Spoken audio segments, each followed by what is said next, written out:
It's Sunday, so I'm planning out the goals for the week, and it got me thinking about setting deadlines and the fact that sometimes setting a deadline, it's not just a productivity exercise, but it's almost a mental exercise just to get away from the ego and be okay with setting a deadline where you actually might fail.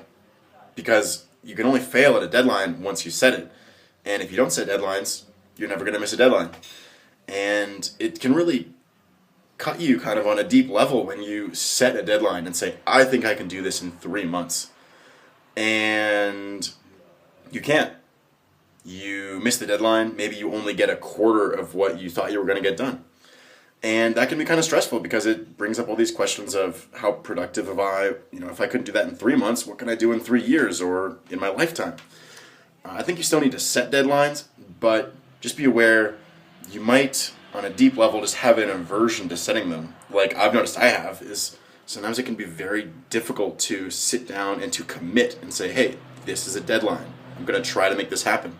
I've set some big long-term deadlines in the past and completely missed them. And it's kind of painful at times when you set a goal and you say, this is what I want to do in a few years.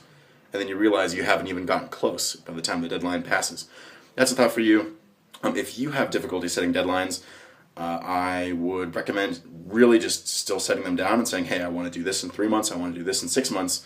But just being aware that you might fail at them and just being aware that it's okay if you fail at deadlines. 1,000 times better to set a deadline and miss it than to never set deadlines at all.